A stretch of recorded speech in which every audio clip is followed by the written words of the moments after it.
from the TV, I turn it on. Prince Harry's talking shit about me. I'm like, he's like, Joe Rogan's giving out dangerous vaccine misinformation. 3 weeks after Meghan Markle's infamous midnight voicemail to Joe Rogan shattered podcast records, the world assumed the frenzy was over. That clip had flooded the internet.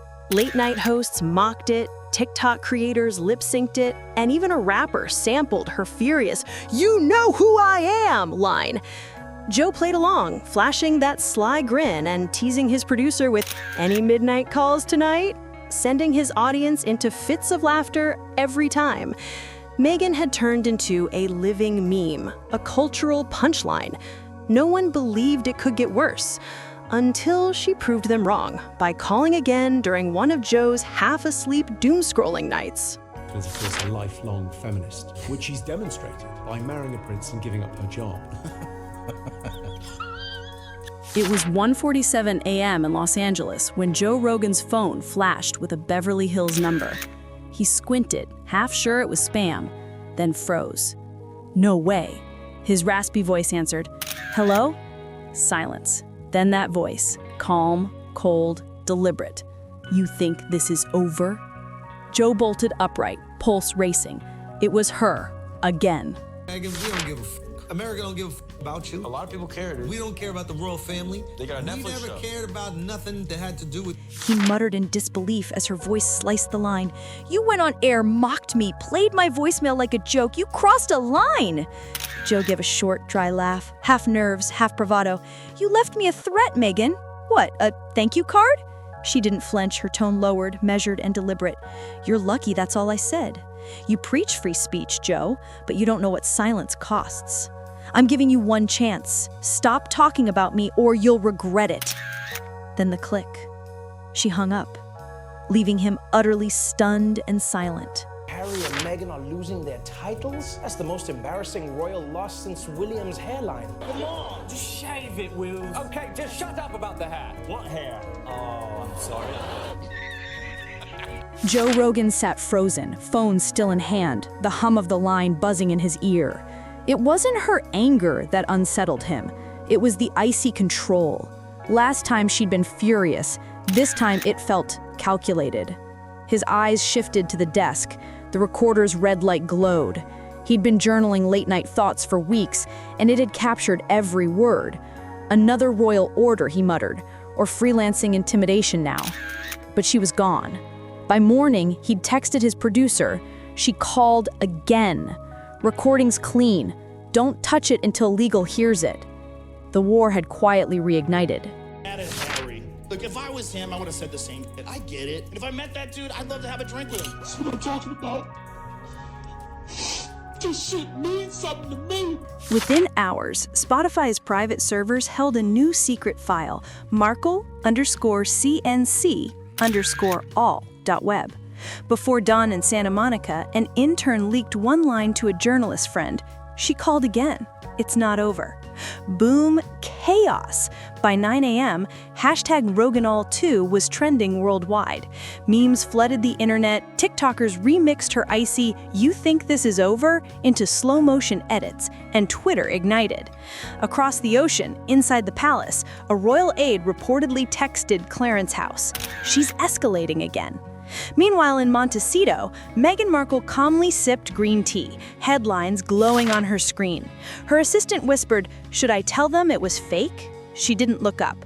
It wasn't fake, but he knew I was recording. A faint smile tugged at her lips. Of course she did, because this time, Meghan wasn't spiraling. She was orchestrating it. The trap was set, and Joe Rogan had taken the bait, hook, line, and career. Weird it is when a prince knows your name. He's like, Joe Rogan's giving out dangerous vaccine misinformation. And just a reminder, every deleted tweet, fake statement, and PR cover-up takes hours to piece together. If you want to help this channel keep going, hit that join button and become a member. We'll keep exposing what they... By the time Los Angeles woke up, Joe Rogan's studio felt less like a hangout and more like a war room.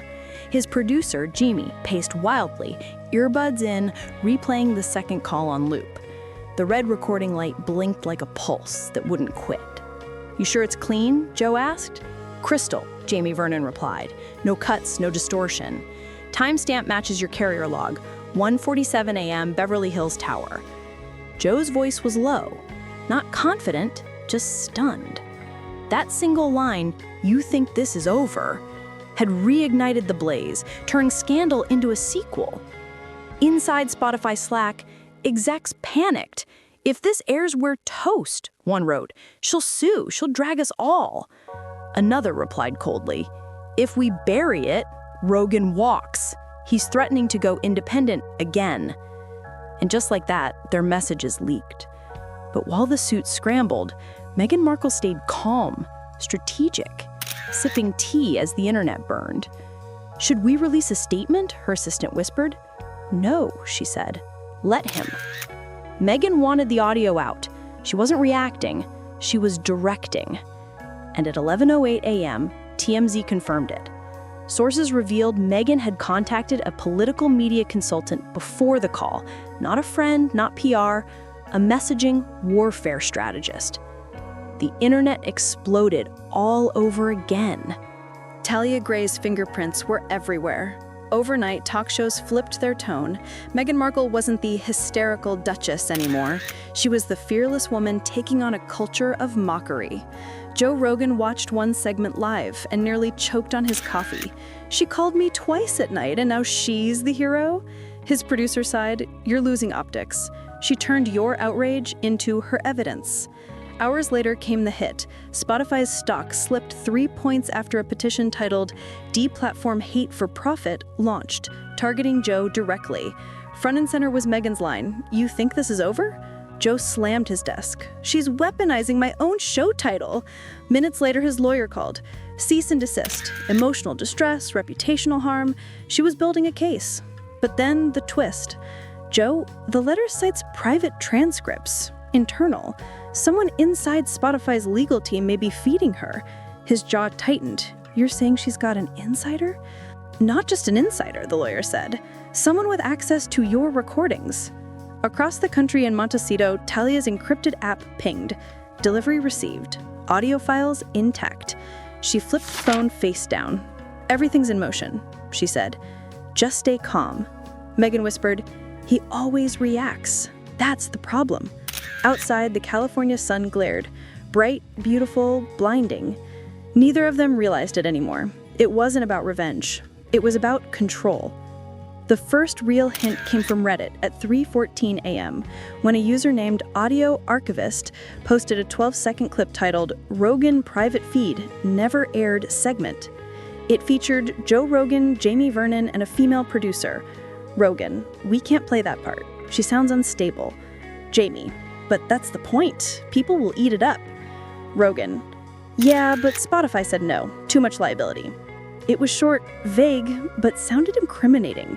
Within 30 minutes, it hit the front page, and hours later, gossip accounts, TikTokers, and YouTubers had dissected every word, spreading the caption, "Rogan admits he cut Meghan's call to make her look crazy." By the time Joe saw it, the internet had already picked its villain. He shouted, "That was a rehearsal." But TMZ was already running with, "Leaked audio! Rogan's team mocked Meghan!" That night at 11:59 p.m., another file surfaced, echolivefeed.txt, a live chat simulation with Rogan and Meghan responding in real time. You wanted a story, we became one. Then Joe's, and stories don't die, they update.